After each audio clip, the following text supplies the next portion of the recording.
ban in the U.S. What am I supposed to do? They're going to take away TikTok. By unanimous decision, the Supreme Court upheld that ban, a new law set to take effect Sunday requiring the Chinese owners of the app to sell to an American buyer or have the app blocked to its 170 million users across the country. Now, why President-elect Trump may have the fate of TikTok in his hands and what users can expect if the ban goes into effect. Plus, a major change for President-elect Trump's inauguration. For the first time since 1985, frigid cold is forcing the swearing-in ceremony to be moved inside. The switch-up for security, planned celebrations, and events. And there's a lot of people that work really hard because things are changing. Things are changing a lot. What do you mean by that? The economy. Communities along our country's border prepared to be thrust into the national spotlight again at the start of President-elect Trump's second term. Reflect on trade with Mexico, the possibility of a border shutdown, and tariffs. Also, how this next administration plans to bolster the economy.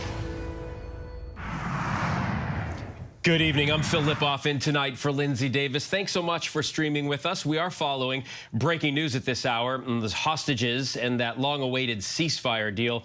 The Israeli government has approved that truce deal. But first, we are going to begin tonight with the sudden change in the inauguration location. Dangerous cold, forcing the ceremony inside for the first time since 1985.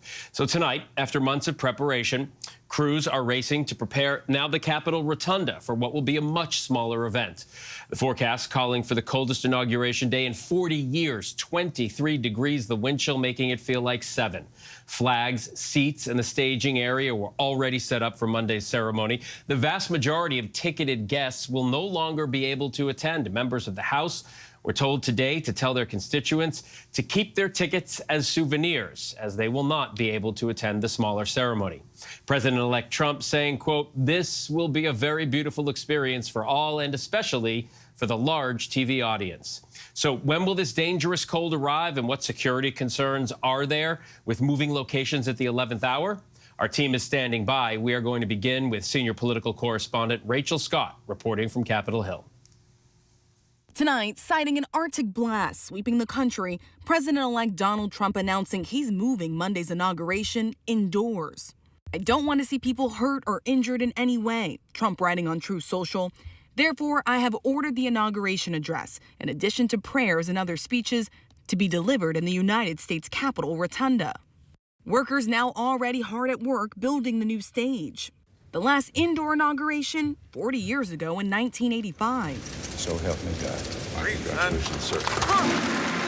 The temperature then just 7 degrees as Ronald Reagan was sworn into his second term in the Rotunda. Congratulations, Mr. President.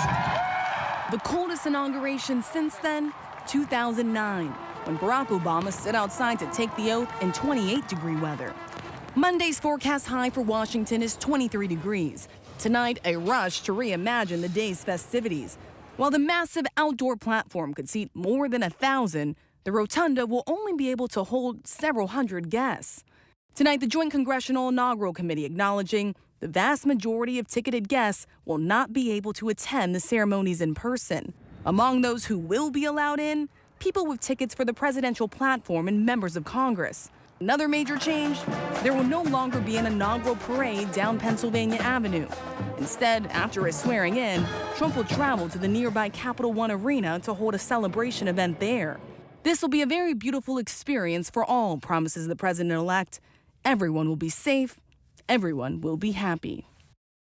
And Rachel joins us now. Rachel, a lot is changing for this inauguration day, but I understand one tradition is returning. What's that?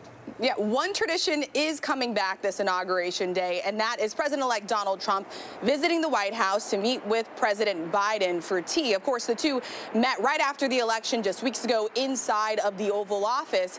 Of course, 4 years ago, President-elect Donald Trump did not attend President Biden's inauguration, but Biden does plan to be there when Donald Trump takes the oath. Phil. All right, Rachel, thanks so much. We are tracking that Arctic blast that's causing the inauguration to relocate as it sweeps across the country this weekend from Minnesota to Florida to New York, bringing below-zero wind chills to multiple states. Chief meteorologist Lee Goldberg from our New York City partner station WABC joins me now. Lee, this is some serious cold. No doubt about it. You know, it's good to cross paths with you today in the commissary. I hope you had a hearty meal because we got to keep warm over the next several days, and it all kicks in with a big snowstorm later in the weekend. So first of all, that cold is starting to come into the northern plains. So we have cold weather alerts all the way from Dakotas, and it stretches all the way into Pennsylvania. I mean, there could be 20, 30 below wind chills in Pennsylvania early next week. Gets right to the I-95 corridor as well. But we're talking 20 to 40 below wind chills, places like Minneapolis, Chicago. That's exposure of 30 minutes, gets you frostbite. Be super careful. Sub-zero wind chills early next week, New York and D.C. It goes right down to the Gulf Coast. Now, the cold is unleashed in the east with an I-95 snowstorm. Very rare, but we're going to see it this weekend. We've got snow breaking out in D.C. and New York in the morning and midday hours on Sunday. Steadiest in New York will be later in the evening hours. Gets into Boston late day. It's a quick hitter, but 2 to 6 inches of plowable snow, maybe isolated amounts just northwest of I-95 of 8 inches. Now, that low, it draws all that cold air right down to the Gulf Coast. I mean, we have freezing temperatures all the way down to places like Houston, New Orleans. We could have the first measurable snow in New Orleans since 2009. At least have an icy mix and some snow mixed in. Add to that, Phil, one other thing is that the break that we're seeing over Southern California with the onshore winds, the marine layer, higher humidity, that all switches up early next week. Unfortunately, another Santa Ana wind event, likely a moderate event, and critical fire danger could return. Phil? Oh, no. All right. Lee Goldberg, thanks so much. Security is always tight at an inauguration, but especially for this one. With more on that and the last-minute move indoors, we are joined by former senior Secret Service agent Donald Mihalik. Donald, good to see you. Thanks for being with us. Security arrangements for Monday's inauguration have been months in the making, as they always are. Does today's decision, though, change things from a security perspective, and if so, how? Well, it changes the inauguration a little bit because it scales it down a little bit by moving the entire event indoors. The security program around the inauguration, though, will stay intact under the National Special Security umbrella. The Secret Service will still maintain coordination of the security event. The assets will still be in place for the event. I think we're waiting to hear if the parade is going to happen or not. I know back in 1984, with President Reagan, they moved the inauguration indoors, and then they canceled the parade. But the overall security infrastructure will remain in place for this event because it is a national special security event and because of the threats in and around Washington, D.C. and the inauguration itself. I know it's probably one of the most secure places on earth when an inauguration happens, but what are officials doing, if anything, specifically to protect against lone actors, as we're told that's sort of the biggest threat these days, like the New Year's Eve attacker down in New Orleans?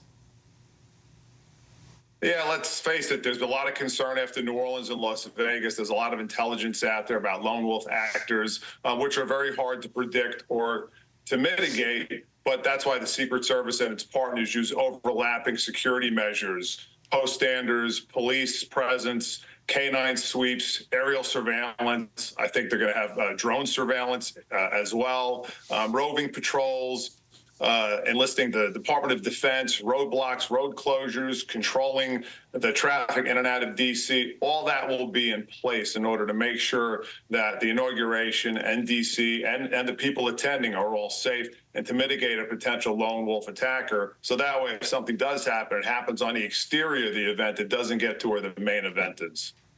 You know, the Secret Service came under scrutiny after the assassination attempt on then-candidate Trump in Pennsylvania. We spoke to you back then, I believe. Is there any extra pressure, do you think, on the Secret Service for this event, more so than there is on any inauguration because of that?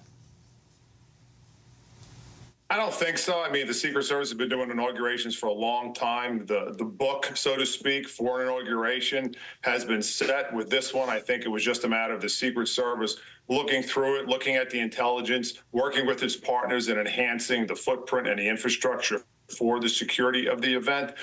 President Trump will be in a very secure environment during the inauguration, as will everybody that's there. So I think the pressure is on to make sure nothing happens, but I don't think for the Secret Service, the inauguration itself is any more pressure-filled than it was in previous inaugurations. All right, former senior Secret Service agent Donald Mihalik. Donald, thanks. Good to see you as always. Thanks for talking with us. You too, Phil. Thank you. And next tonight, to the prospect of tens of millions of irregular TikTok users here in the U.S. losing access to the app in just days. Today, the Supreme Court issued a unanimous decision to uphold the TikTok ban in the U.S. The law, which Congress passed in April, takes effect Sunday.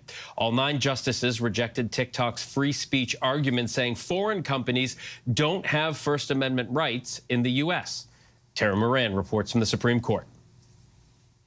In what could be a final blow to TikTok, the Supreme Court unanimously upheld a law passed by Congress with bipartisan support that bans the app starting Sunday night unless it severs ties with its China-based owner. The ruling devastating to many of the 170 million people TikTok says use the app in the U.S. I think it's kind of crazy that our government would even jump to these extremes. But the court based its ruling on Congress's concerns about China's collection through TikTok of vast amounts of Americans' personal data. In an unsigned ruling, the justices declared that the law forcing a sale of TikTok is constitutional because Congress based it on well-supported national security concerns regarding TikTok's data collection practices and relationship with a foreign adversary. Millions of American businesses use TikTok. TikTok is the only platform that truly pays creators of all sizes a living wage. The ban goes into effect on the eve of Donald Trump's inauguration, and Trump has changed his tune. After trying to ban TikTok in his first administration, he now says he wants to save it because it helped him win this time. You know, I have a warm spot in my heart for TikTok because I won youth by 34 points. The president-elect saying today he discussed TikTok with Chinese President Xi Jinping, posting, "My decision on TikTok will be made in the not-too-distant future, but I must have time to review the situation. Stay tuned." Hello, TikTok refugees from the U.S. Welcome to Red Note. Some panicked TikTok users are now turning to alternative Chinese-owned apps like Red Note. I don't think there's much you can do to stop this movement outside of banning every single app because everybody's on Red Note. And Terry joins us now from the Supreme Court. Terry, President-elect Trump appears to believe he will have a say in the matter after he takes office. Will he? Well, that's unclear, Phil. You know, it is the law of the land. The Congress passed it. President Biden signed it. It's now been upheld by the Supreme Court. So the options here are unclear. You know, the presidents do have some leeway in whether or not to enforce a law. But really, the only sure thing here is if Trump can somehow broker a deal to sell TikTok to a new buyer. And there are some negotiations ongoing, but any deal would, in the end, have to be approved by China. Phil? All right, we'll keep watching. Terry, thanks. Joining me now with more on what this could all mean come Sunday is Andrew Couch, senior editor of Security and Investigations for Wired. Andrew, thanks for being with us. I'm curious, do you think Apple, Google, and internet hosting services will keep the app available come Sunday and risk massive fines with the president-elect seemingly on the fence about the ban? Thanks for having me. I do think they are likely to cut the app off on Sunday if something doesn't happen between now and then. There's just too much ambiguity, and the fines and other penalties are too high for them to risk it. So I would anticipate that Apple, Google will likely remove TikTok from their app stores. What do you think the chances are that TikTok itself proactively shuts down the app? If nothing else happens between now and Sunday, I think there's a good chance of that. When TikTok was banned in India in 2020, TikTok shut off access to users with Indian IP addresses. And so we'll likely see something like that here in the U.S. as well, though TikTok hasn't said what it's going to do one way or the other, as far as I've heard. Andrew, if that happens, if TikTok does shut down the app, what kind of message do you think that sends to its users and also to the politicians responsible for banning it? Well, I think it says that, one, that they have to comply with the law, and that's what they're doing. But I think it also is, it's become pretty politically fraught to ban TikTok in the U.S. And so they're kind of calling their bluff and not selling the company in the 270 days they were given to do so. So in some ways, it's TikTok and its parent company ByteDance kind of calling Congress's bluff on this. Let's take a quick step back now. I'm wondering, in your experience, how serious of a threat do you view Chinese ownership of TikTok to begin with? I'm not a national security expert at the level of, people within the intelligence community, so I couldn't say what they've seen in classified documents, which were presented to Congress, and some classified material that was given to the Supreme Court, though they say they didn't consider it. But from what we know publicly, I don't consider it a huge threat. It's not collecting different data than what any other social media app is collecting. The main difference is just that Chinese law requires TikTok's parent company to turn over data to Chinese government or Chinese intelligence. And so, I think we're going to see whether there's other additional Chinese apps that are targeted by additional legislation. But I think the size of TikTok has really made it the main target for now. And we'll see if there's other, similar bans down the road. You make a good point. We know Chinese-owned social media apps RedNote and Lemonade specifically are now the top free downloads on the App Store in anticipation of this ban. Couldn't they or any other Chinese-owned apps still gain access to the personal information of Americans? Yeah, those apps absolutely can, and I'm sure they're doing that right now with the surge in RedNote, as well as WeChat that's really popular with Chinese Americans. And, but the fact of the matter is, all of this data is out there. China could get its hands on it regardless. If this data collection is happening anywhere, there are ways for China to get access to it through legal means, just through data brokers. But China is also very engaged in hacking U.S. companies, hacking U.S. critical infrastructure. The U.S. government has said that Chinese hackers have access to have complete access to our critical infrastructure in certain ways. They've also recently hacked our phone system, so even the FBI has recommended that people use end-to-end encrypted messaging apps for phone calls and text messages. And so, China's going to get its hands on this data if it wants to, and it's not going to change whether people are using Chinese-based apps or not. All right. Andrew Kautz, Senior Editor of Security Investigations for Wired. Sir, thanks very much for your insight. Appreciate it. Thanks for having me. We're going to move on now to the Mideast ceasefire between Israel and Hamas, set to take effect Sunday. Late today, the Israeli government approved the plan to return hostages. Phase 1 of this agreement calls for the return of dozens of hostages held in Gaza, including Americans. Chief Foreign Correspondent Ian Pannell reports in from Israel. Tonight, a major breakthrough in the war in Gaza. The Israeli government voting in favor of a temporary peace deal. Part 1 will see a ceasefire, the withdrawal of Israeli troops from populated areas, and the gradual release of 33 hostages over a 6-week period, including Americans Sagi Dekel-Chen and Keith Siegel, in exchange for hundreds of Palestinian prisoners starting Sunday. But while the talk is of peace, the bombing and dying in Gaza hasn't stopped. More than 100 people killed since the ceasefire was first announced, according to the Hamas-run health ministry. Scenes of desperation and suffering in Gaza today as people clamour for a little food, while just across the border, trucks loaded with aid sit idle, waiting for this ceasefire to begin. Phil, finally, some good news for some of the families of the hostages, an end to their long nightmare. But in the words of the brother of one American hostage, until he holds his brother in his arms, it won't feel real. Phil? Ian Pannell from Tel Aviv. Ian, thank you. Here at home, a federal appeals court has ruled that the DACA immigration policy is unlawful, but did uphold some aspects of the program. A panel of judges upheld a lower court ruling that found the program, which allows immigrants who crossed into the U.S. as young children to live and work in the country, violates U.S. immigration law. But the court upheld that DACA recipients should be considered a low priority for removals and dictated that until the case is fully decided on all of its appeals, the program will remain in place for current recipients. In Southern California, firefighters are racing desperately to contain 2 major fires before the dangerous Santa Ana winds return next week. Thousands of people are now being allowed back to their homes, many seeing the destruction for the first time. ABC's Matt Gutman in Los Angeles. Tonight, with a brief break from a series of red flag warnings, Southern California now shifting focus to restoration and repopulation. Streams of utility trucks and National Guards gridlocking streets in those fire zones. And late today, thousands of families finally being allowed to see what, if anything, is left of their neighborhoods. But many now returning to this painful reality.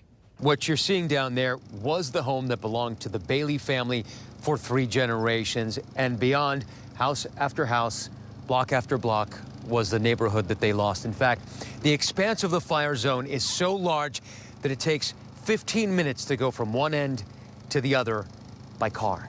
Relief operations reaching critical mass, all 3 LA sports stadiums now running donation drives. In Altadena, behind the Free Everything sign, we met a one-woman relief operation, Marcela Banuelos. Do you want toilet paper or paper towels or anything? These mounds of clothes are basically gone by the end of the day? Basically, like half are usually gone by the end of the day. She's running this donation center 14 hours a day, partly because her apartment burned too. Oh my God. Along with the homes of 10 of her family members and her community. That's why I'm here, to keep my mind busy and not really think about it. All right, Matt joins us now. Matt, there's been, obviously, we've heard criticism of the city's wildfire response. What's the latest there? It's come from a lot of different sources, including Governor Gavin Newsom of California, who already last week called for an independent investigation into the city's response, specifically the city's response. Phil, at this point, just a short time ago, LA Mayor Karen Bass announced that there will be what she called an external investigation into the city's response and the response in general, what happened in these fires. She said they'll look at internal factors and general factors as well. That, as the ATF says, it will continue to investigate what sparked these fires, but they tell me that it could be a couple of months before their report is completed. Phil. Matt Gutman from Altadena, California. Matt, thank you. The FAA is ordering SpaceX to investigate that mid-air explosion of its massive Starship rocket during a test flight from Texas. Debris could be seen streaking across the sky as air traffic was averted around Florida. There were also reports of damage on the ground. Now officials are making a request to the public. ABC's Trevor Ault with more. Amazing. Tonight, these spectacular images of debris ablaze in the sky above the Caribbean, the SpaceX Starship breaking apart and crashing back down to Earth. The FAA now requiring SpaceX launch an investigation into the mid-flight failure. Space vehicle mishap. A debris response area has been activated. The incident forced flight delays and diversions around Florida. Some pilots concerned mid-air. It's got a major streak going from at least 60 miles with all these different colors. And just curious, it looked like it was coming towards us. This was the 7th test launch of the rocket. The reusable booster successfully hauled in by the so-called chopsticks of Mechazilla. Mechazilla has caught the booster. SpaceX lost communications with the ship just minutes later. Whoa! The company saying they believe a fire caused it to break apart. SpaceX is now asking anyone who finds debris to report it to them, and the Starship will be grounded until SpaceX and the FAA completes this investigation. Phil? All right, Trevor Ault, thank you. A technical glitch at Capital One has left thousands of customers unable to access their account services, deposits, and payment processes for a third day now. Third-party vendor FIS Global experienced the outage that caused Capital One service disruption, affecting customers, small businesses, commercial banks. Capital One issued a statement saying system restoration is underway, but they are not yet fully operational.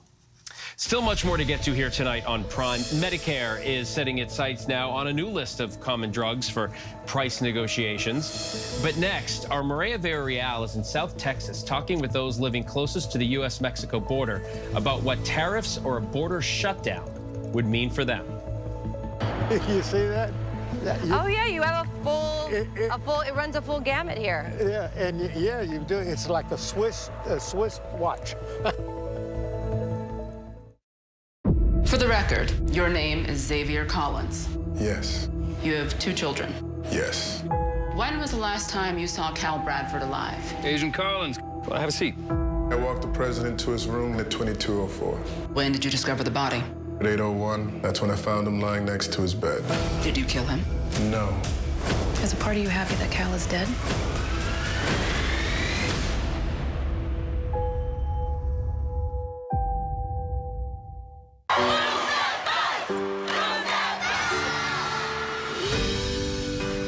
This family body is suffocating. We are all here to help them. We're going to make this happen. We have 96 hours to build a house. Come on, guys, it's moving day. Let's go. It can't be real. This was more than just extreme home makeover. This was extreme life makeover. Extreme Makeover Home Edition, Thursday on ABC and stream on Hulu. I'm 110% ready to fall in love. Tall, handsome, smart. He's perfect. Time just stood still. It's kind of already sinking in that these other girls are dating my boyfriend. Everybody just really wants Grant, and we're all fighting for his love. You act like you don't care. He knows how I feel. I know I'm in trouble. Everyone's so mean. I did not know how hard this was going to be. Freeze Morgan Guillory Major Crimes. Where did you get this? Check out at the dollar store. You hired me because I noticed things that you miss. Let's solve this case. Bingo. Our killer's name is Dubois. Did you just Google who's the killer on your phone, Morgan? No, I did not do that. All we want is to find our way home. I'll get you home. Got a crew of murderous bounty hunters. He's coming after us. We have to move fast. We have no idea who he is. You can trust me. You're a Jedi, right? Of course. What just happened? Watch this. Skeleton Crew. New episodes Tuesdays, only on Disney+. I only have one rule. Stay out of the basement. What do you got in the basement? I can't talk about it quite yet. There's something down there that will destroy the world. We're talking about a monster, a real monster. You are in danger. Kids are disappearing.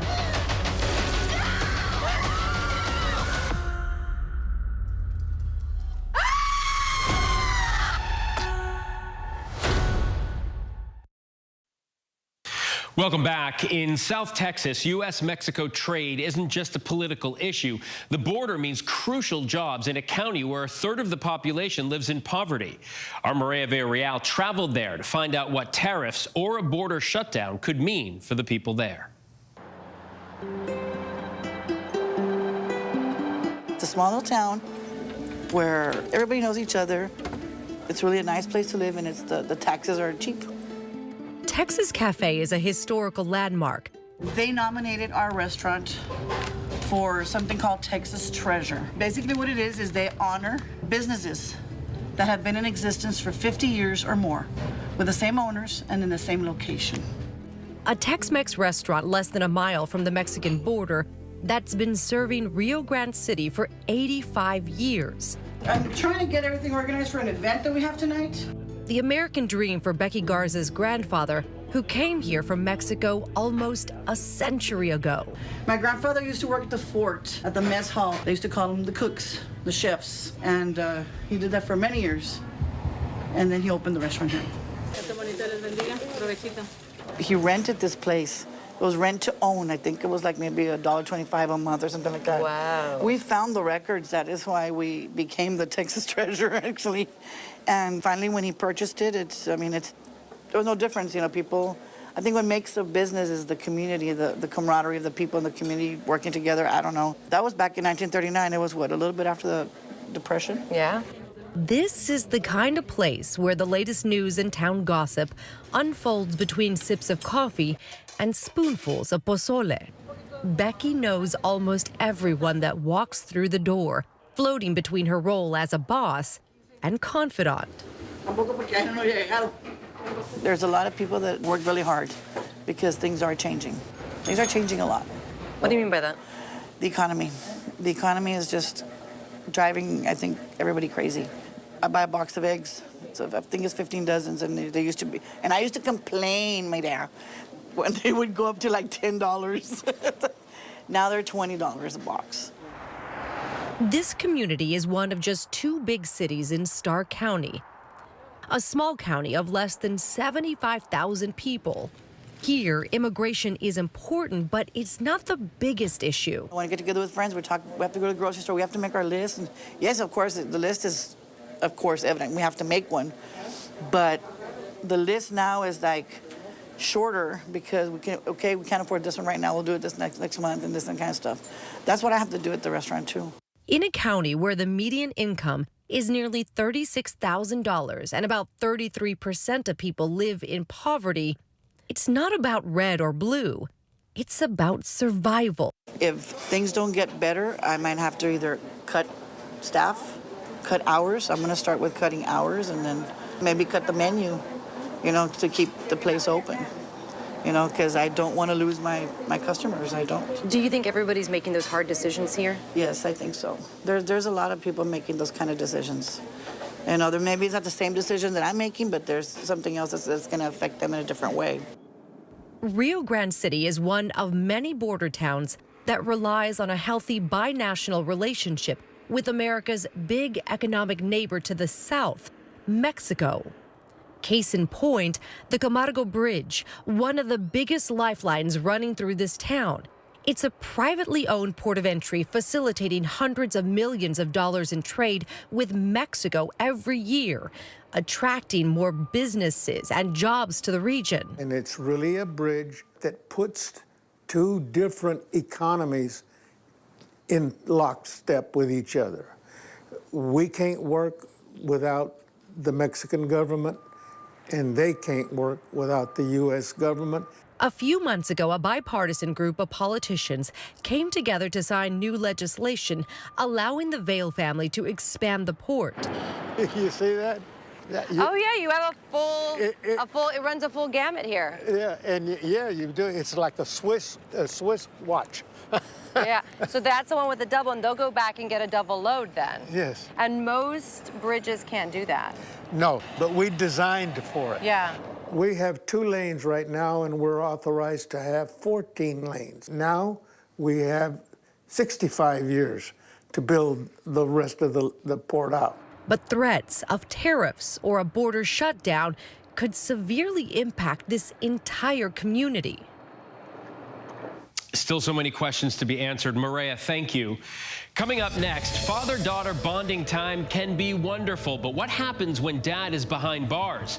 We look at a documentary about dads and daughters overcoming the greatest of barriers. But next, the frigid weather is moving the inauguration indoors. So how does Monday's forecast compare to past inaugurations? We have the answers by the numbers.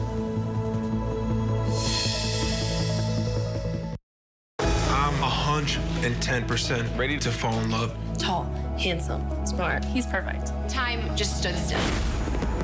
It's kind of already sinking in that these other girls are dating my boyfriend.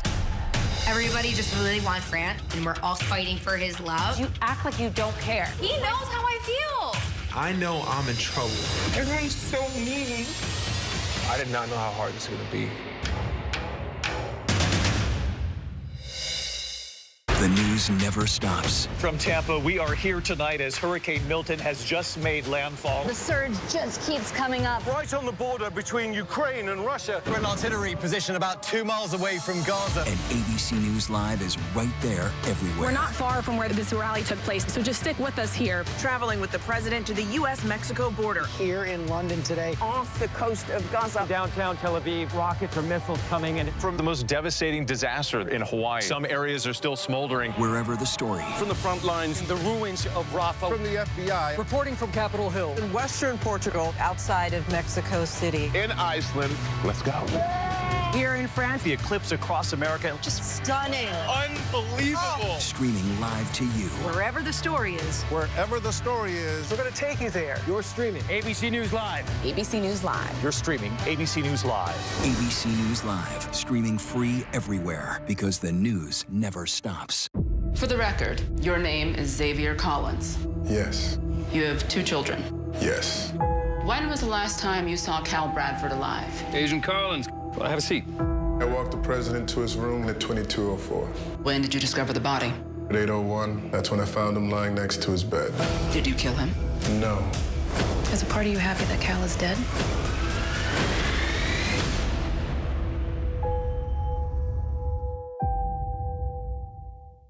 only have one rule. Stay out of the basement. What do you got in the basement? I can't talk about it quite yet. There's something down there that will destroy the world. We're talking about a monster, a real monster. You are in danger. Kids are disappearing.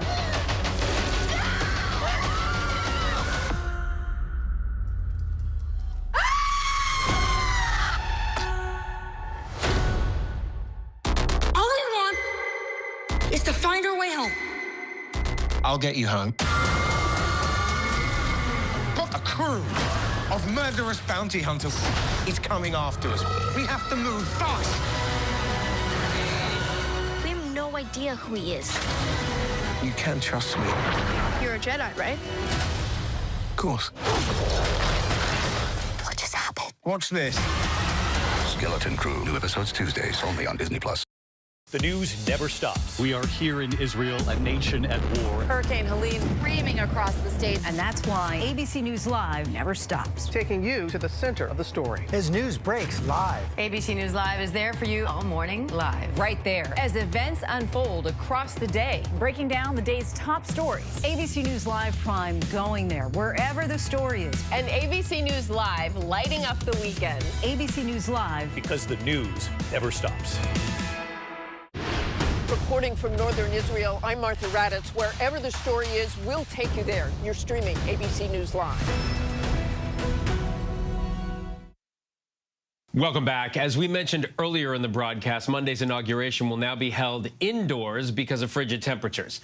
Inclement inaugurations are therefore this evening's by the numbers. Few people are going to blame Donald Trump for not wanting to be outside for hours when D.C.'s noontime temperature on Monday will only be around 23 degrees. Trump will be just the second president to take his oath in the Capitol's rotunda. Ronald Reagan did the same in 1985. D.C.'s temperature at dawn on January 21st, 1985, 4 below, and it was only 7 degrees at noon, one of the coldest days in D.C. history. But there have been outdoor inaugurations on bitterly cold days more recently. It was 28 degrees when President Obama took his oath in 2009. Ulysses Grant, the tough war general that he was, had it even worse when it was just 16 degrees and windy at his outdoor inauguration on March 4th, 1873. In case you're wondering, March 4th inaugurations ended when the 20th Amendment was adopted in 1933, requiring they be held on January 20th or 21st. And our by the numbers would not be complete if we didn't mention the March 4th, 1841 inauguration of our 9th president, William Henry Harrison. At 1 hour and 40 minutes, with the temperature at an estimated 48 degrees, he delivered the longest inaugural speech ever and did so without a coat or hat. He died a month later. Pneumonia was long cited as the cause of his death, but more recent theories find he might have contracted typhoid fever from Washington's unclean water supply at the time. There is still much more ahead here on Prime tonight. Black and brown families have long thrived in Altadena, California, where housing discrimination has for decades been less of a burden than elsewhere in America. Our Robin Roberts is there meeting families who've built their wealth in part by owning homes, many of which are now gone. And in Massachusetts, one car owner is learning that Hondas are no match for this hawk. The news never stops. From Tampa, we are here tonight as Hurricane Milton has just made landfall. The surge just keeps coming up. Right on the border between Ukraine and Russia. We're in artillery position about 2 miles away from Gaza. And ABC News Live is right there everywhere. We're not far from where this rally took place, so just stick with us here. Traveling with the president to the U.S.-Mexico border. Here in London today. Off the coast of Gaza. Downtown Tel Aviv, rockets or missiles coming in. From the most devastating disaster in Hawaii. Some areas are still smoldering. Wherever the story. From the front lines, the ruins of Rafah. From the FBI. Reporting from Capitol Hill. In western Portugal, outside of Mexico City. In Iceland. Let's go. Here in France. The eclipse across America. Just stunning. Unbelievable. Streaming live to you. Wherever the story is. Wherever the story is. We're going to take you there. You're streaming ABC News Live. ABC News Live. You're streaming ABC News Live. ABC News Live. Streaming free everywhere because the news never stops. Freeze Morgan Guillory major crimes. Where did you get this? Check out at the dollar store. You hired me because I noticed things that you miss. Let's solve this case. Bingo. Our killer's name is Dubois. Did you just Google who's the killer on your phone, Morgan? No, I did not do that.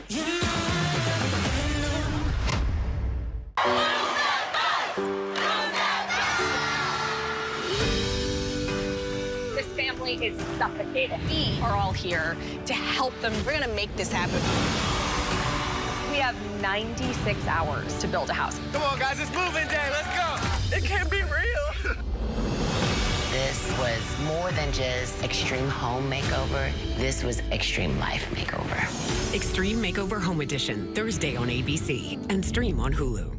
I only have one rule. Stay out of the basement. What do you got in the basement? I can't talk about it quite yet. There's something down there that will destroy the world. We're talking about a monster, a real monster. You are in danger. Kids are disappearing.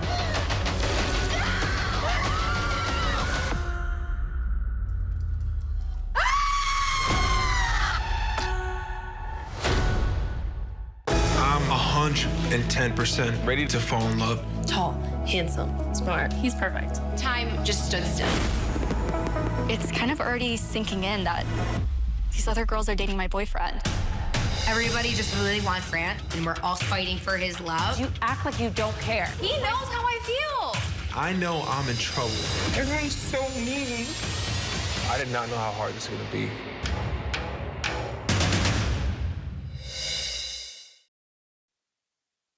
Welcome back. Which popular drugs are up for Medicare price negotiations? One hawk's incredible survival story and new music from the late rapper Mac Miller.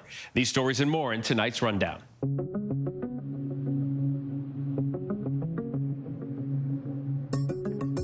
President Biden renewed his call for the Equal Rights Amendment to be added to the Constitution.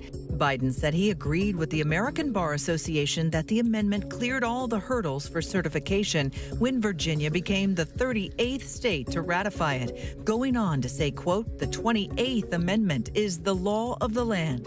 The National Archives says the amendment can't be certified without action from Congress or the judicial system because states missed the ratification deadline set by Congress. Despite the statement, a senior official says President Biden is not expected to take any action before his term ends. Ozempic and Wegovy are among the 15 new medications that Medicare will negotiate the prices of with manufacturers. The list was created by the Biden administration, but the actual negotiations will be handled by the incoming Trump administration. The price negotiations are part of a program designed to create lower prices for widely used drugs that could save taxpayers and Medicare enrollees billions of dollars. The negotiations will happen this year, with any new prices becoming effective in 2027.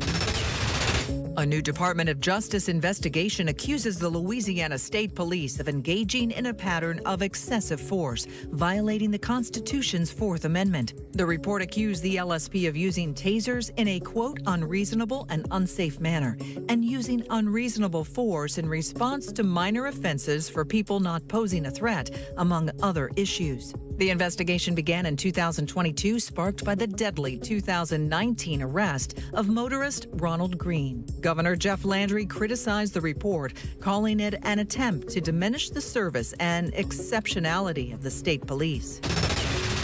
An incredible tale of survival for a hawk in Massachusetts. The bird flew into Judy Harmon's car as she was driving and spent another 20 minutes stuck in the grill of the Honda SUV before Harmon noticed a wing pop up. I said, oh my God, I think he must be still on the car. Police and animal control, with the help of technicians from a local Honda dealership, were able to free the injured hawk and hand her off to veterinarians for treatment. Actress Joan Plowright has died. Over a long career in the theater, television, and film, she was a Tony and Golden Globe Award winner and an Oscar and Emmy nominee. She was famously married to fellow acclaimed actor Laurence Olivier. Queen Elizabeth made Plowright a dame in 2004. She was 95 years old. The estate of Mac Miller has released a new album from the late rapper. Balloonerism consists of music created in 2014 and was preceded last week with the release of the single $5 Pony Rides. Let me give you what you want. A short film of the same name, inspired by the album, was also released on Prime Video. This is the second posthumous Mac Miller album since his death in 2018. For some daughters in the Washington, D.C. area, their incarcerated fathers have been absent from anywhere between several years to multiple decades. Now, a new documentary called Daughters tells the story of a daddy-daughter dance where the incarcerated men get the chance to interact with their daughters in a really loving and healing moment. ABC's Juju Chang sat down with co-directors Natalie Ray and activist Angela Patton to discuss how their film goes beyond prison walls to show how these daughters stay emotionally and physically connected to their dads. Now, Natalie, I know that you saw Angela's TED Talk and was inspired by that. Why did it take 8 years to follow this particular story? Initially, it was me and Angela really getting to know each other and interviewing the sheriff and a lot of previous participants.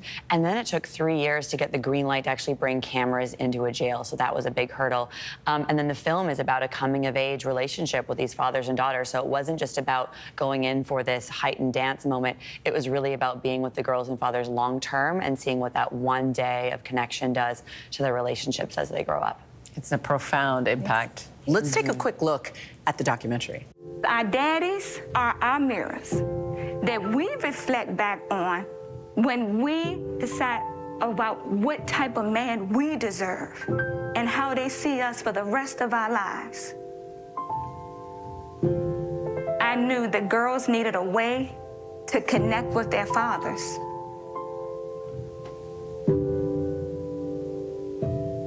Let's have a dance. One girl shouted. Let's have a dance. What a great directive. So tell me, you know, this program grew out of the girls' desire to build that connection. And you point out in the film that a lot of incarcerated families don't get to even have touch visits, that they have to have video visits. Why is this so important to foster that connection? Well, we understand that when children and their parents are not connected, that the morale is lessened, right? And then they really, truly just yearn for touch. You know, and they believe that that was a solution. And so we followed their lead, and we advocated for these girls to have this special rare dance in the jail. And fortunately, our first one, Sheriff Whitty, was able to see the same thing. And he actually told us when families stay connected, most likely they will not return because they understand the importance of being in the community with their family. God know y'all kids need you home, so he's gonna get you home as long as you trust and believe. Talk to me about the recidivism rates, because people who take part in your program have a very different recidivism rate than the 43% of incarcerated people who go back to jail. Absolutely. When we started in Richmond, Virginia, where I'm from, our recidivism rate was extremely high. And fortunately, former CT Sheriff Whitty understood that community programs could be a solution to this problem and realized that these recidivism rates were going down because community was coming in. So although these individuals were locked in, did not mean that they did not deserve community, touch, and an opportunity. And the daughters really give them something to fight for their freedom, right? I mean, Natalie, you filmed with these girls. There's a lot of anger, there's hurt, there's skepticism among some of these girls. What was it like to watch them have this ripple effect of the dance? Yeah, I mean, it was so powerful to be there in person. And for all the girls and fathers, they have such different relationships. So how that one day impacts girls differently really unfolded over the years to come. Some had that opportunity to get to know each other for the first time. Some were able to reconnect and really hold on and build a memory that was love and long lasting. It's been powerful, and that moment stayed with them for the years to come. There's 10 weeks of basically fatherhood sessions. Yes. How does that impact the day of? The fathers are on this emotional roller coaster, as well as the daughters. So as you see in the film, the fathers are in a coaching session, but so are the mothers and the girls, because we understood that this was more than a dance. This was an opportunity to heal families, communities, and also to make sure that we break these barriers down around these visitation practices. And then the families are now hopeful. Natalie, as a first-time featured documentarian, you're being lavished with awards, and you were recognized at Sundance. You have fairy godmothers like Jessica Seinfeld and Kerry Washington. What's it like watching this project of yours grow into this, you know, incredibly important piece of work? It's surreal, and I'm having that exact moment with you here right now because it's really been Angela and I and these girls for almost 10 years. This is sort of an experience of empathy and love and forgiveness, and I think hopefully a testament to our shared humanity. Continued success and blessings to you both. Thanks so much for being here. Thank you. Thank you for having us. And Juju, thanks to you.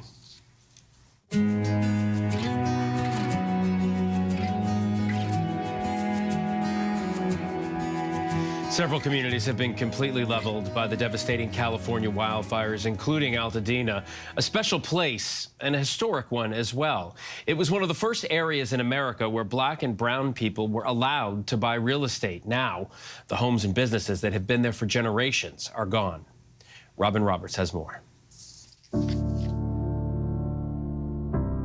Heartbreak in Altadena. My whole neighborhood is gone. I don't know how we're going to come back from this. An entire community reeling.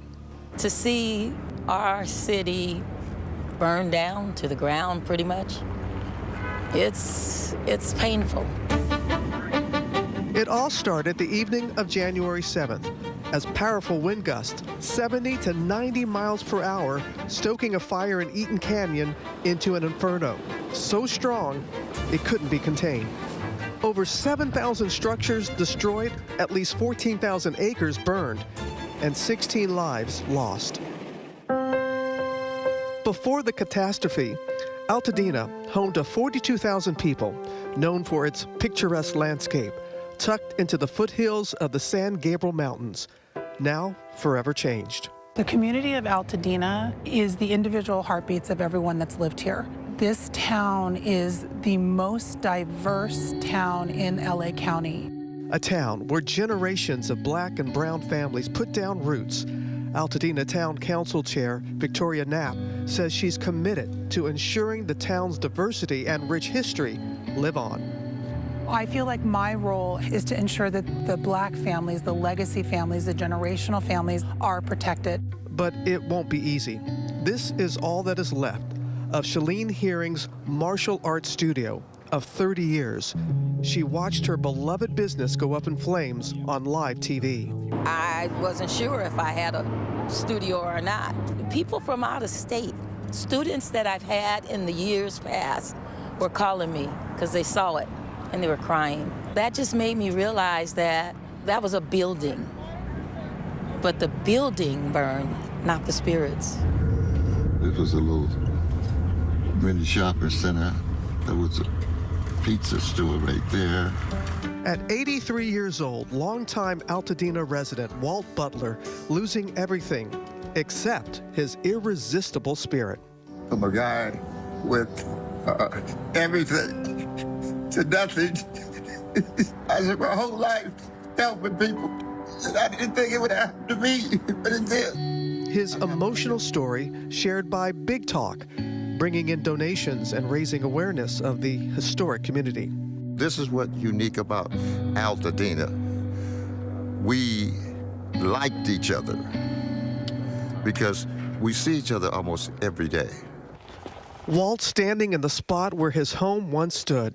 Out front, his car still intact. He remembers the moment he had to escape the flames. I'm standing right there looking at it. I said, if I don't outrun it, it's gonna get me. Me getting away from the fire, it shouldn't have happened. Just next door, the Jenkins family. Looks like, water heater behind it, really, washer and dryer. really, and this was the garage. This is the garage. who lost 9 homes in the fire. Still at it. Cousins Ed, Will, and Marcus meeting us where multi-generational memories have been built for over 50 years. This is my Aunt Paula. Wow. She's the youngest sister. Youngest sister. All four sisters' houses are burned now. They have the party chairs and tables over here from when we would get together to do game night. Yeah. My Aunt Paula, that was her thing, was game night. Their aunts, uncles, and dozens of cousins who once lived in a 2-mile radius are now displaced, spread out across L.A. This was my grandfather's grandmother. Yeah, so they came here in 1970. So he used to always, tell me, one day this is gonna be yours. It's a lot of legacy that we want to hold on to. We don't want to. No. We don't want that to go with the houses, and so we need to be here to make sure the legacy stays here. Ed, known as the neighborhood plumber, has been on the clock since the fires first broke, committed to building back Altadena, even with his own hands. You went right back to work. Had to. We're rebuilding. We're not going anywhere. I don't care who it is. All my family, we are staying. We got electricians in the family. We got carpenters in the family. We're rebuilding. Yeah, Dina's strong. Beautiful Altadena. It's okay. It's okay. It's okay. Altadena is just love. Just love. That's it. One love. One love. One love. One love. Robin, thank you. And we know so many people want to help. If you want to help the families impacted by the devastating California fires, you can scan the QR code, which is on your screen right there. You can also head to abcnews.com for more ways. That's our show for this hour. I'm Phil Lipoff. Stay with ABC News Live for more context and analysis of the day's top stories. And thanks for streaming with us.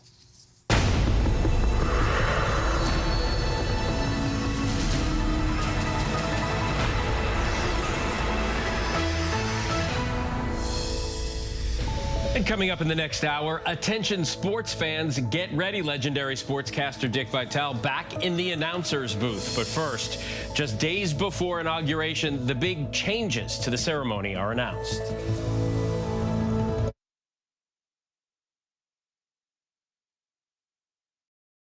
For the record, your name is Xavier Collins. Yes. You have 2 children. Yes.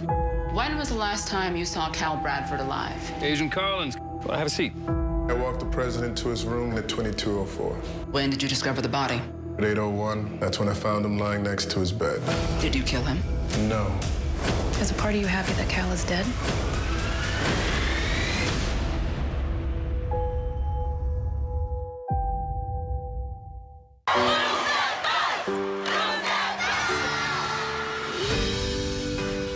This family is suffocated. We are all here to help them. We're gonna make this happen. We have 96 hours to build a house. Come on, guys, it's moving day. Let's go. It can't be real. This was more than just extreme home makeover. This was extreme life makeover. Extreme Makeover Home Edition, Thursday on ABC and stream on Hulu. Hey, good morning, America. Good morning, America. Good morning, America. Are you ready? They are ready. Covering the biggest events in the country right now. There's a lot going on here this morning. You don't just see it, you feel it. I'm in. I'm in. I'm in too. I'll be here. I am here and so happy. I'm in. I'm in too. Michael, George, Claire, Ginger. All we want is to find our way home. I'll get you home. Got a crew of murderous bounty hunters is coming after us. We have to move fast. We have no idea who he is. You can trust me. You're a Jedi, right? Of course. What just happened? Watch this. Skeleton Crew. New episodes Tuesdays only on Disney+.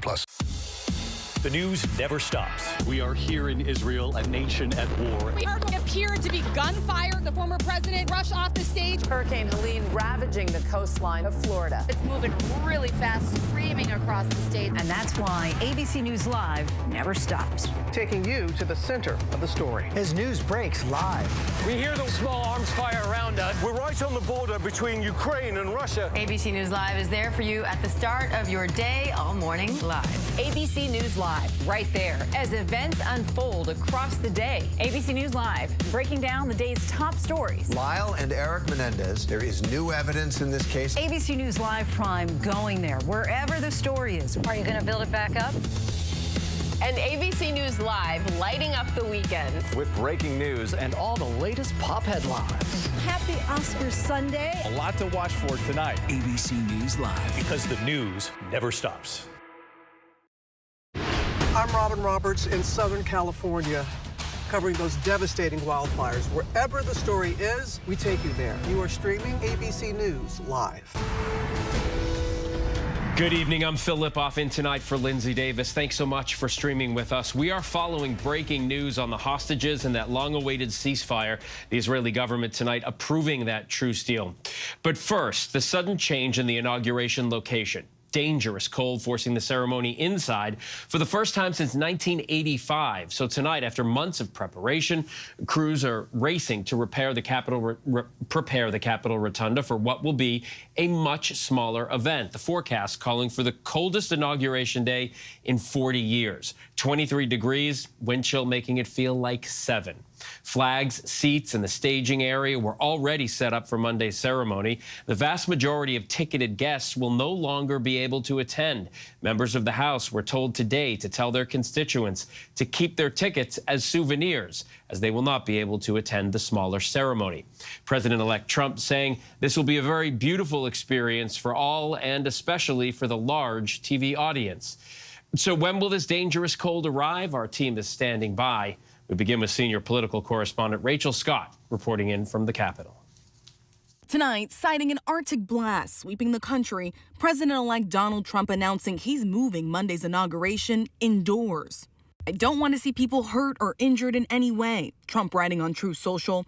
Therefore, I have ordered the inauguration address, in addition to prayers and other speeches, to be delivered in the United States Capitol Rotunda.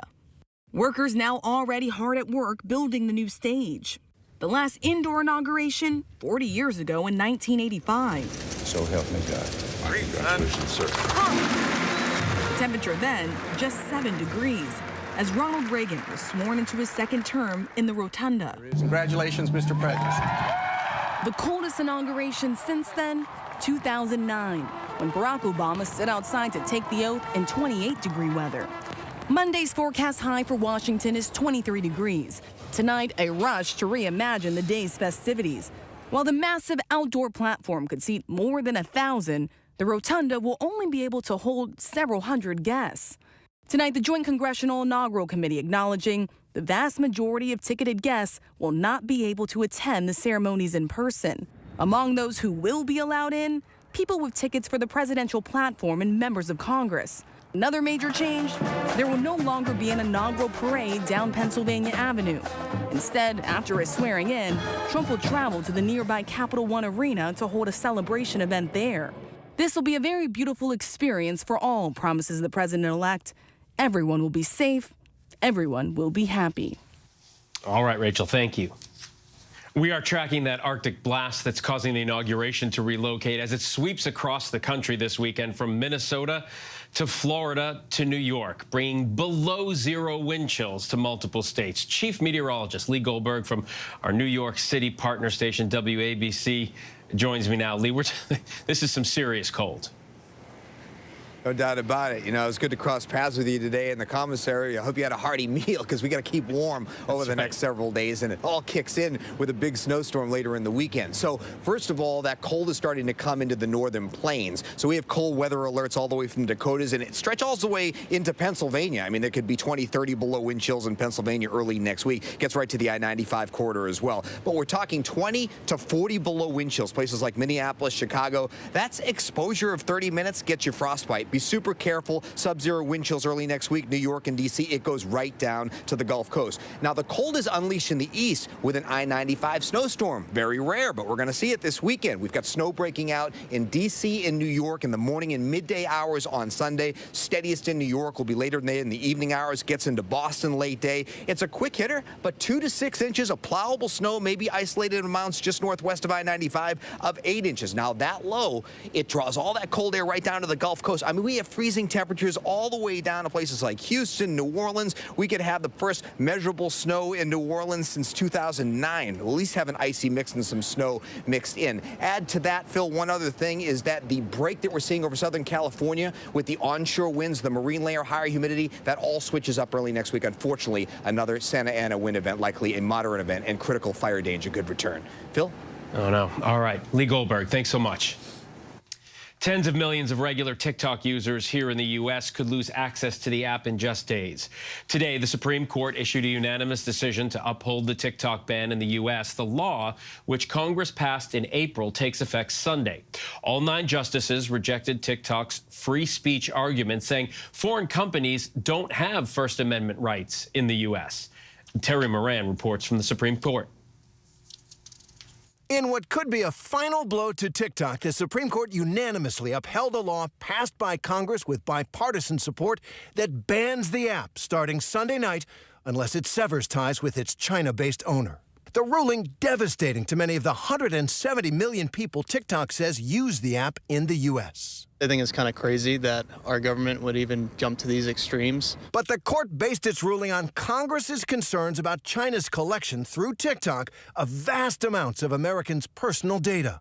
In an unsigned ruling, the justices declared that the law forcing a sale of TikTok is constitutional because Congress based it on well-supported national security concerns regarding TikTok's data collection practices and relationship with a foreign adversary. Millions of American businesses use TikTok. TikTok is the only platform that truly pays creators of all sizes a living wage. The ban goes into effect on the eve of Donald Trump's inauguration, and Trump has changed his tune. After trying to ban TikTok in his first administration, he now says he wants to save it because it helped him win this time. You know, I have a warm spot in my heart for TikTok because I won youth by 34 points.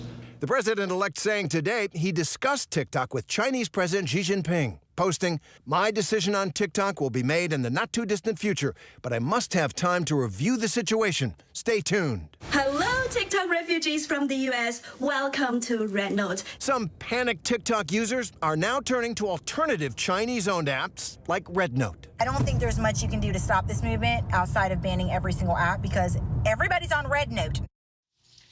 Our thanks to Terry Moran. And now we move on to the Mideast ceasefire deal between Israel and Hamas, set to take effect Sunday. Late today, the Israeli government approved the plan to return hostages. Phase 1 of the agreement calls for the return of dozens of hostages held in Gaza, including Americans. Chief Foreign Correspondent Ian Pannell reports from Israel. Tonight, a major breakthrough in the war in Gaza. The Israeli government voting in favor of a temporary peace deal. Part 1 will see a ceasefire, the withdrawal of Israeli troops from populated areas, and the gradual release of 33 hostages over a 6-week period, including Americans Sagi Dekel-Chen and Keith Siegel, in exchange for hundreds of Palestinian prisoners starting Sunday. But while the talk is of peace, the bombing and dying in Gaza hasn't stopped. More than 100 people killed since the ceasefire was first announced, according to the Hamas-run health ministry. Scenes of desperation and suffering in Gaza today as people clamour for a little food, while just across the border, trucks loaded with aid sit idle, waiting for this ceasefire to begin. Our thanks to Ian Pannell from Tel Aviv. In Southern California, firefighters are racing to contain 2 major fires before those dangerous Santa Ana winds return next week. Thousands of people are now moving back. They're allowed back to their homes, many seeing the destruction for the first time. Matt Gutman is in Los Angeles. Tonight, with a brief break from a series of red flag warnings, Southern California now shifting focus to restoration and repopulation. Streams of utility trucks and National Guards gridlocking streets in those fire zones. And late today, thousands of families finally being allowed to see what, if anything, is left of their neighborhoods. but many now returning to this painful reality. What you're seeing down there was the home that belonged to the Bailey family for 3 generations, and beyond, house after house, block after block, was the neighborhood that they lost. In fact, the expanse of the fire zone is so large that it takes 15 minutes to go from one end to the other by car. Relief operations reaching critical mass, all 3 LA sports stadiums now running donation drives. In Altadena, behind the Free Everything sign, we met a one-woman relief operation, Marcela Banuelos. Do you want toilet paper or paper towels or anything? These mounds of clothes are basically gone by the end of the day? Basically, like half are usually gone by the end of the day. She's running this donation center 14 hours a day, partly because her apartment burned too. Oh my God. Along with the homes of 10 of her family members and her community. That's why I'm here, to keep my mind busy and not really think about it. Our Matt Gutman in Los Angeles. Matt, thank you. President Biden announcing pardons for nearly 2,500 people today. He now holds the record for most pardons granted by a sitting president. Those pardoned today are nonviolent drug offenders serving disproportionately long sentences compared to the sentence they would have received under current guidelines. In a statement, the president wrote these pardons would help, quote, equalize sentencing disparities. The Justice Department has filed a nationwide lawsuit alleging Walgreens knowingly filled millions of prescriptions that lacked a legitimate medical purpose. The Deputy Assistant Attorney General said the lawsuit seeks to hold Walgreens accountable for failing to meet its obligations when dispensing dangerous opioids and other drugs from 2012 to the present. Walgreens, in a statement, said the lawsuit puts pharmacists in a no-win situation. President-elect Trump's pick for Secretary of Homeland Security, South Dakota Governor Kristi Noem, facing questions today at her confirmation hearing. In her opening statement to the Senate's Homeland Security and Governmental Affairs Committee, she said the success of DHS is more critical than ever, later adding that the southern border is not secure, but will be soon. At age 85, legendary sportscaster Dick Vitale is returning to work following his battle with cancer. ESPN reporting he will call Saturday's Duke-Wake Forest men's college basketball game. Vitale has been off the air for nearly 2 years. His initial diagnosis came back in 2021. He's been treated for 4 types of cancer and announced he was cancer-free last week. There's still much more to get to here on Prime. The young woman teaching us all about what it means to live with Tourette syndrome. But next, what happened when riders got stuck on a giant Ferris wheel more than 100 feet in the air?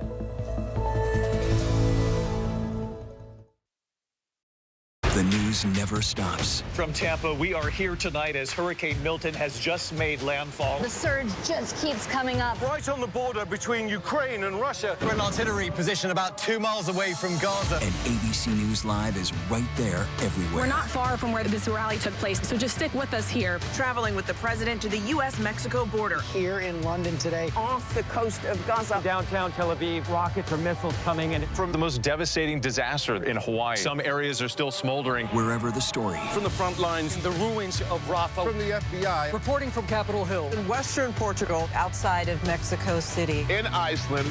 Let's go. Here in France. The eclipse across America. Just stunning. Unbelievable. Streaming live to you. Wherever the story is. Wherever the story is. We're going to take you there. You're streaming. ABC News Live. ABC News Live. You're streaming ABC News Live. ABC News Live. Streaming free everywhere because the news never stops. For the record, your name is Xavier Collins. Yes. You have 2 children. Yes. When was the last time you saw Cal Bradford alive? Agent Collins, have a seat. I walked the president to his room at 2204. When did you discover the body? At 8:01, that's when I found him lying next to his bed. Did you kill him? No. Is a part of you happy that Cal is dead?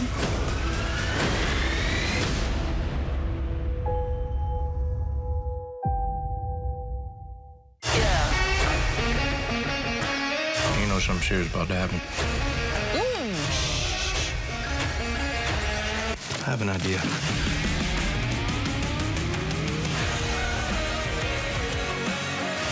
You guys have eyes on your targets. Shouldn't we strategize? Come on, we're gonna improvise. Freestyle. No.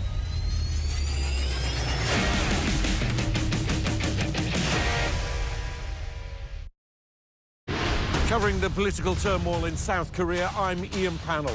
Wherever the story is, we'll take you there. You're streaming ABC News Live. Welcome back. We are tracking several headlines around the world at this hour. A verdict is set to be delivered tomorrow in India in the case that sparked outrage over the lack of safety for women in that country. Sanjay Roy, a police volunteer, is accused of raping and murdering a doctor at a government hospital in August of last year. The victim's body was later found in a classroom inside the medical facility. The case has reignited criticism of India's poor record on women's safety. Video from Chile shows dozens of people trapped on a Ferris wheel. Take a look at this. Some of them having to be saved by firefighters who had to use a crane. Ride officials say the wheel stalled due to an issue with the system's control panel. The street leading into the Vatican, St. Peter's Square, looked a little like a farm today, as it does. Horses, cows, geese, and more were brought to receive the annual blessing in front of the famous basilica. The event is held every year for the feast of St. Anthony Abbot, the patron saint and protector of animals. TikToker Balin Dupree was bullied for having Tourette's syndrome and took to social media to take her power back. Now she's working to destigmatize the disability in her new TV show, Balin Out Loud, on TLC. ABC's Ashin Singh with more. Cheers. Balin Dupree. She might look like your everyday 22-year-old with big dreams. What are your dreams? Suck a dick. My dreams, okay. But in an interview, unlike any other. The viral TikTok star with over 9 million followers, now bravely opening up even more about living with Tourette's syndrome. Tourette's syndrome is a neurological, involuntary motor and vocal disorder that is chronic. Chronic. Slap that wiener, wrap that wiener, tap that wiener. Could you have imagined that when you posted those first couple of TikTok videos of you baking, that you'd have a whole show? I would have never imagined looking back, like making those videos and being like, this is where I'm gonna be. My fiber's been gasted. You don't want people to define you by your Tourette. Mm-hmm. What do you want people to know about you? My name is Balin Dupree. I love my dogs, I love Jesus, I love my family. There's also a very misleading conception that Tourette looks the same in everyone, and it doesn't. Corpolalia, which is the unseen words or gestures, is only in 10% of people who have Tourette. Stupid and I do have that. After finding fame online, she and her family, now the stars of a new TLC show, Balin Out Loud. I'm trying not to look at him. Try not to look at who? Him! Because every time I see a bald person, I have to tell them that they're bald. So, you're bald. You're Every bald. Day. It's my welcome, and I enjoy it. People have said that I'm faking Tourette's for attention. Why would I do that? Would you want to live like this? Ultimately, I didn't want to put anything out there in a way where it's going to be an exhibit like at a circus. She isn't living her life for somebody else's entertainment. Mm-hmm. And I'm it's living taken my a long life and time. showing it for education. Like, I'm putting myself out there and being vulnerable for other people. In my opinion, Balin has one of the more severe cases of Tourette syndrome. Hey, mother! That's the one thing that I'm so embarrassed about is my corpolalia. Like, I'm embarrassed by it. Growing up in West Virginia, her tics were mild, unnoticeable even. Her condition, undiagnosed. But after the pandemic hit, they started to become unmanageable. Doctors telling her she had Tourette's at 18. It was mild until it wasn't, and that's exactly when we started learning more about Tourette. It just kind of goes in like these awful like waves. What are some of the tougher days like? Walking.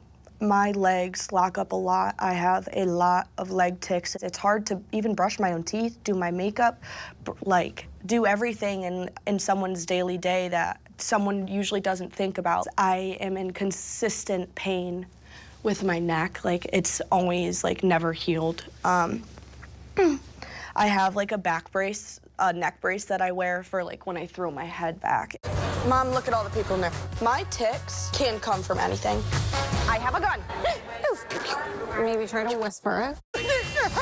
Her explosive outbursts, her involuntary movements, creating incredible obstacles to overcome. There was a scenario that happened where I was being followed around a store by one of my people that were in my grade, and I was being bullied, and I could obviously tell.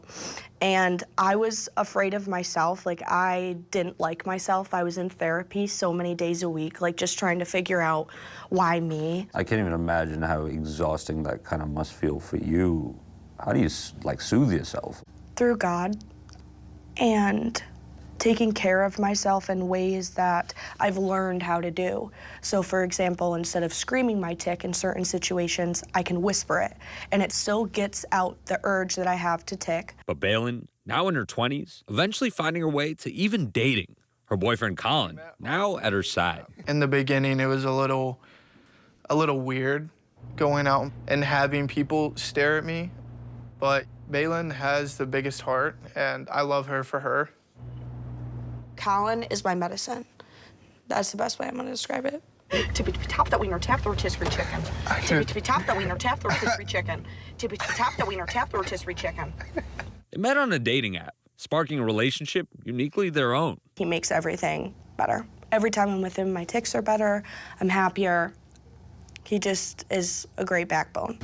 In the kitchen, baking is another love of Balin's. I just want to do anything that involves sweets, opening up a business that has sweets, something around that area.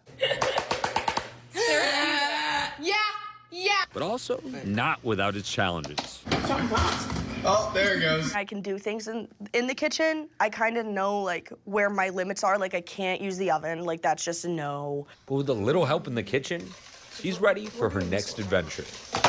One thing that I've learned about myself is that the only thing telling me no is me. Balin's condition, unique. Her day-to-day challenges, something everyone can relate to. Or if you want to go fast, go alone. And if you want to go far, go together. And that's what we do. We're going far together. These money. That's what it is. Sorry. That we're all going through things. Tourette syndrome seems to be one of the more outward and socially disabling conditions. And if you don't know enough about it, just shut your mouth and be kind. Shut your mouth and be kind. Right, I love that. you know? And I also believe that you can't make yourself grow by being comfortable for your whole life.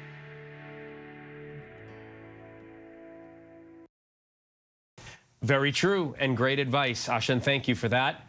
Still to come, many Hollywood stars have lost their homes, you know, out in Los Angeles in the wildfires. But Hollywood is more than just the faces on screen. How the hardworking crew members behind the scenes are dealing with this blow to their livelihoods as well.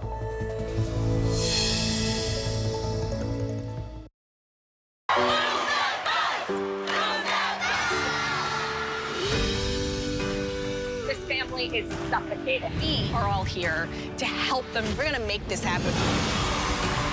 We have 96 hours to build a house. Come on, guys, it's moving day. Let's go. It can't be real. This was more than just extreme home makeover. This was extreme life makeover. Extreme Makeover Home Edition, Thursday on ABC and stream on Hulu. The news never stops. We are here in Israel, a nation at war. We appeared to be gunfire. The former president rushed off the stage. Hurricane Helene ravaging the coastline of Florida. It's moving really fast, screaming across the state. And that's why ABC News Live never stops. Taking you to the center of the story. As news breaks live. We hear those small arms fire around us. We're right on the border between Ukraine and Russia. ABC News Live is there for you at the start of your day, all morning live. ABC News Live, right there, as events unfold across the day. ABC News Live, breaking down the day's top stories. Lyle and Eric Menendez, there is new evidence in this case. ABC News Live Prime going there, wherever the story is. Are you going to build it back up? And ABC News Live, lighting up the weekends. With breaking news and all the latest pop headlines. Happy Oscars Sunday. A lot to watch for tonight. ABC News Live. Because the news never stops. 2025, bring it. Bring it. Bring it. January mornings on GMA. It is time to start strong in 2025. Let's do it, people. How you feel, how you look, being happy, really happy. The secrets and tips you want, you need to living your best. Mornings this January on GMA. Come on, start strong. Come on, start strong. You're going to own 2025. And we can't wait to help. Let's do it, people. Start strong with GMA. Start strong. Come on, start strong. Did I finish with this?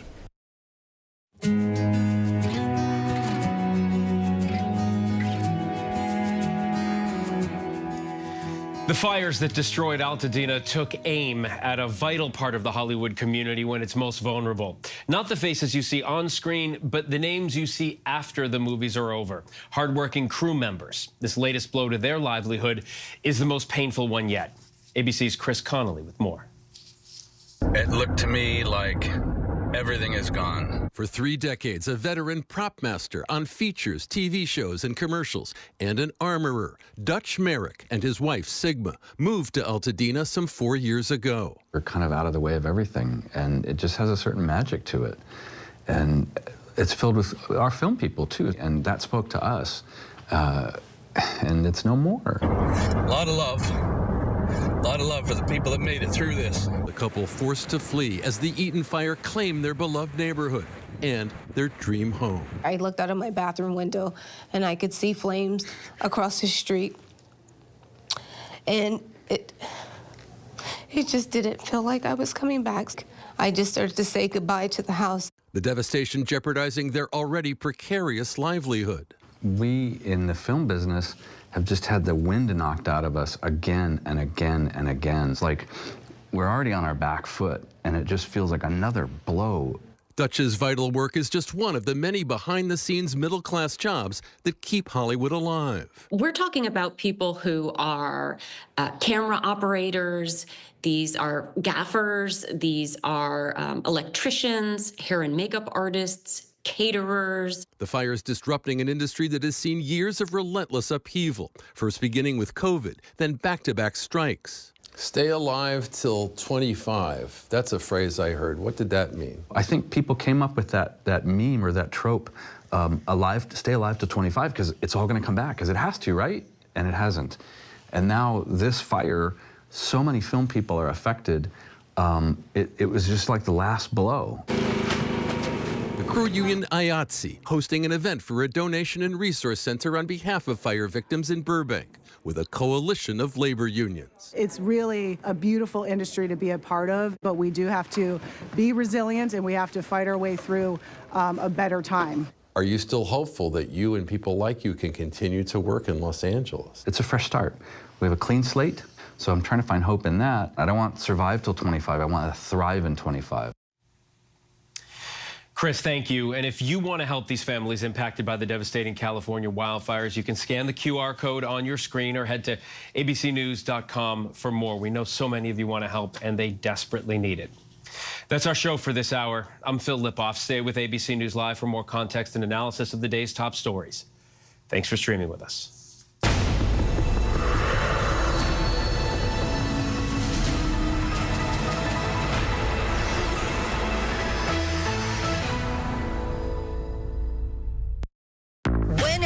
Wherever news breaks, it's so important to always remember that lives are changed. Here in London, in